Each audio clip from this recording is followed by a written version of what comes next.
भगवान ने हिरण्याक्ष का वध किया। और जब हिरण्यकश्यप को पता चला कि नारायण ने मेरे भाई की मृत्यु कर दी, हत्या कर दी, तो महाराज वो भगवान से द्वेष करने लगा। हिरण्यकश्यप ने मन में संकल्प किया कि मैं ब्रह्मा जी को प्रसन्न करके उनसे कुछ वरदान मांगूंगा जिससे कि मुझे कोई भी मार ना सके। हिरण्यकश्यप के 3 पुत्रों को इंद्र ने मार दिया और महाराज तब हिरण्यकश्यप ब्रह्मा जी को प्रसन्न करने के लिए तपस्या करने के लिए गया। जब हिरण्यकश्यप तपस्या करने के लिए गया, महाराज तपस्या करने बैठा, वहां पर एक पक्षी उड़ता उड़ता आया और वो नारायण के नाम को गाने लगा। हिरण्यकश्यप को क्रोध आया, क्रोध में आकर के उस पक्षी को बार बार भगाता है, लेकिन वो फिर आकर के बैठ जाता है। हिरण्यकश्यप को इतना क्रोध आया कि उठ करके वापस घर आ गया। और महाराज इधर कयाधु हिरण्यकश्यप की पत्नी है।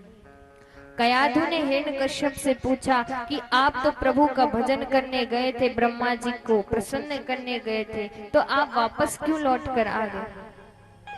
हिरण्यकश्यप कहता है कि जब मैं तपस्या करने के लिए गया और वहां पर तपस्या करने लगा कि एक पक्षी आकर मेरे शत्रु के नाम को भजने लगा। कयाधु ने पूछा क्या कहने लगा? तो कयाधु से हिरण्यकश्यप कहता है कि नारायण नारायण नारायण। और जैसे ही कयाधु ने सुना कि आज तो मेरे पति नारायण का नाम ले रहे हैं, कयाधु की तो प्रसन्नता की सीमा नहीं रही। महाराज दौड़ी दौड़ी भीतर गई, जाकर के जल का पात्र लाई और कहती है ये जल पान कीजिए। फिर कयाधु कहती है अरे मैं तो बिल्कुल भूल गई, आप तो तपस्या करने गए थे, फिर वापस क्यों लौट आए? हिरण्यकश्यप कहता है अभी तो बताया कि मैं तपस्या करने गया, वहां पर मेरे शत्रु के नाम को एक पक्षी लेने लगा और मैं वहां से आ गया। बोले क्या कहने लगा? बोले नारायण नारायण नारायण। अब तो कयाधु और अधिक प्रसन्न हुई और महाराज दौड़ी दौड़ी भीतर गई, भोजन लेकर के आई। हिरण्यकश्यप से कहती है बोले आज तो मैं बिल्कुल ही भूल रही, अरे आप तो तपस्या करने गए थे, फिर आप वापस कैसे आए? हिरण्यकश्यप कहता है अरे अभी अभी तो बताया कि मैं तपस्या करने गया, वहां पर एक पक्षी मेरे शत्रु के नाम को भजने लगा। बोले क्या कहने लगा? बोले नारायण नारायण नारायण। महाराज ऐसे करते करते कयाधु ने पूरे 108 बार नारायण नाम हिरण्यकश्यप के मुख से निकलवा दी, पूरी एक माला करवा दी। और जब पूरी एक माला हो गई तो महाराज उसी दिन कयाधु ने गर्भ धारण किया। उसी दिन कयाधु के गर्भ में प्रहलाद जी का अंश आया और महाराज इसलिए प्रहलाद जी को गर्भ से ही नारायण की भक्ति प्राप्त थी। हिरण्यकश्यप तो तपस्या करने के लिए चला गया, ब्रह्मा जी को प्रसन्न करके कई सारे वरदान मांग लिए। और महाराज इधर कयाधु के यहाँ पर प्रहलाद जी का प्राकट्य हुआ। बोलिए प्रहलाद जी महाराज की जय। प्रहलाद जी बचपन से ही नारायण के भक्त थे, नारायण के नाम को जपा करते थे। जब हिरण्यकश्यप तपस्या से लौट कर के आया, उसे पता चला कि ये मेरा पुत्र है, हिरण्यकश्यप बड़ा प्रसन्न हुआ। और महाराज हिरण्यकश्यप ने प्रहलाद जी को शंडामर्क ऋषियों के आश्रम पर शिक्षा ग्रहण करने के लिए भेजा, जहां पर सभी दैत्यों के बालक शिक्षा ग्रहण करते थे। ऐसे गुरुकुल में प्रहलाद जी को भेजा गया। और महाराज प्रहलाद जी तो बस नारायण नारायण का नाम जपते रहते हैं। एक बार हिरण्यकश्यप प्रहलाद जी से मिलने के लिए पहुंचे। हिरण्यकश्यप ने कहा कि पुत्र बताओ तुमने क्या शिक्षा ग्रहण की? एक बार प्रेम से बोलिए राधे राधे। तो महाराज प्रहलाद जी कहते हैं पिताजी मैंने अभी तक जो जाना है, जो समझा है, वो ये है कि इस संसार में कुछ भी सत्य नहीं है। ना कोई जीव सत्य है, ना कोई प्राणी सत्य है, ना कोई वृक्ष सत्य है। सत्य है तो केवल वो परब्रह्म नारायण। और जैसे ही हिरण्यकश्यप ने सुना कि ये मेरे शत्रु के नाम को ले रहा है, महाराज हिरण्यकश्यप को बहुत क्रोध आया।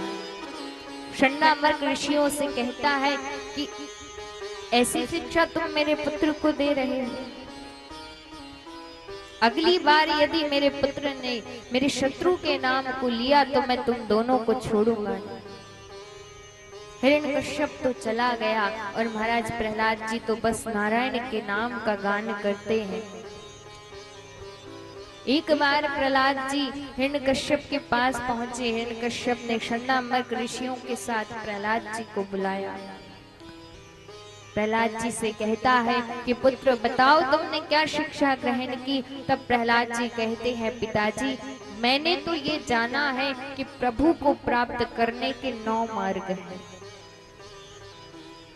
प्रभु को प्राप्त करने के लिए 9 मार्ग हैं, 9 प्रकार की भक्ति है। और अब प्रहलाद जी ने हिरण्यकश्यप को नवदा भक्ति का वर्णन सुनाया कि श्रवणम कीर्तनम विष्णु स्मरणम पाद सेवनम अर्चनम वंदनम दास्यम सख्य आत्म निवेदनम। नवदा भक्ति का वर्णन सुना रहे हैं कि ये 9 मार्ग हैं जिससे प्रभु तक पहुंचा जा सकता है।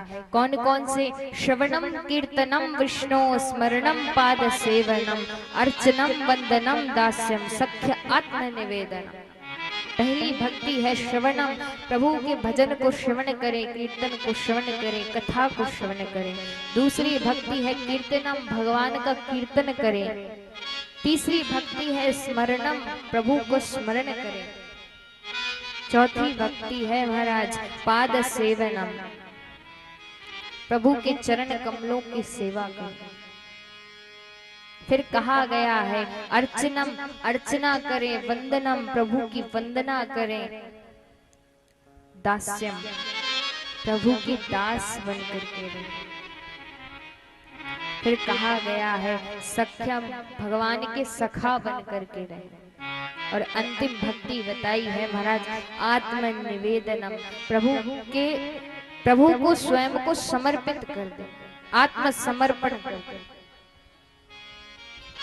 ये 9 प्रकार की भक्तियों में से यदि एक भी भक्ति हमारे भीतर प्रकट हो गई तो समझ लीजिए कि भगवान हमसे दूर नहीं।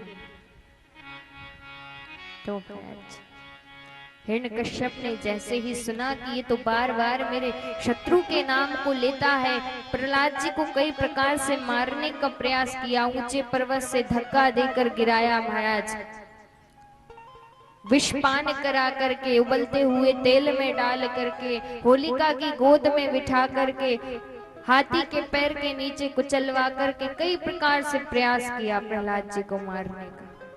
लेकिन प्रभु ने प्रत्येक क्षण आकर के प्रहलाद जी की रक्षा की है।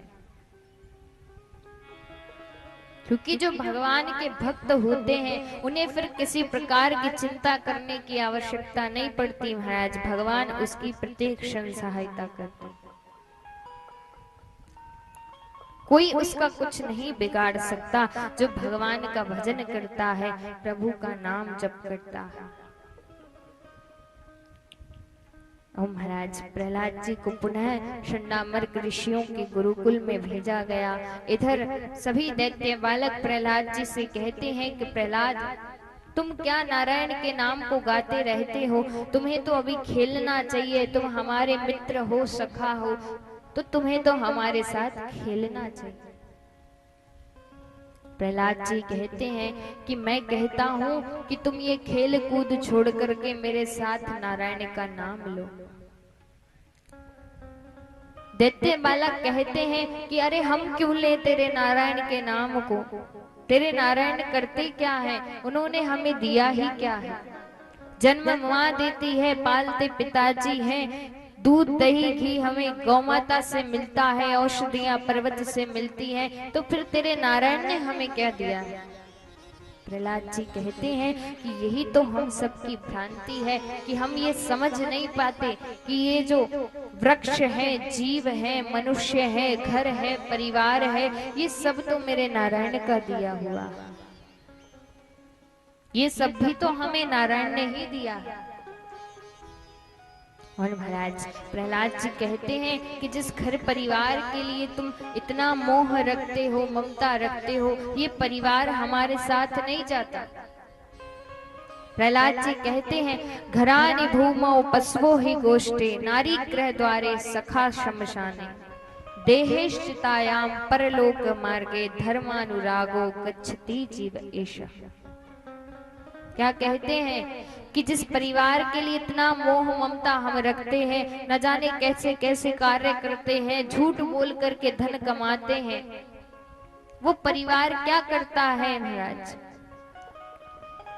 जो स्त्री है, जो नारी है, वो केवल घर के द्वार तक ही साथ रहती है। जो रिश्तेदार हैं, जो परिवार वाले हैं, वो केवल शमशान तक ही साथ जाते हैं। और जो हमारा ये तन है, ये शरीर है, ये मात्र चिता तक साथ जाता है, और उससे आगे इनमें से कोई नहीं जाता। जिस परिवार के लिए पूरा जीवन हम लगा देते हैं, झूठ बोल करके धन कमाते हैं, कई गलत प्रकार के कार्य करते हैं धन कमाने के लिए, महाराज जब उन कार्यों का फल मिलता है तो आपके परिवार का कोई एक व्यक्ति ऐसा नहीं होगा जो उस गलत प्रकार से कमाए हुए धन के जो फल आपको मिलेगा उस फल में वो भागीदारी कर ले। जिस परिवार के लिए आप झूठ बोल करके धन कमाते हैं, और महाराज जब उस झूठ का फल आपको मिलेगा तो आप अपने परिवार के किसी सदस्य से कहकर देखिए कि इस फल को तुम आधा आधा कर लो। कोई कर सकता है? यहाँ बैठे लोगों में से इतने कितने लोग हैं जो महाराज गलत कार्य के फल को आधा आधा भोगने के लिए तैयार हैं? कोई नहीं भोगेगा महाराज। गलत आप करेंगे, भला आप अपने परिवार के लिए करें, लेकिन उसका फल तो आपको अकेले ही भोगना पड़ेगा, उसमें कोई हिस्सेदारी नहीं कर सकता। तो प्रहलाद जी कहते हैं कि मैं तो तुमसे यही कहना चाहता हूं कि तुम सब कुछ छोड़ करके मेरे प्रभु का भजन करो। और अब प्रहलाद जी सभी दैत्य बालकों के साथ मिलकर बड़े ही आनंद से प्रभु का नाम जप कर रहे हैं।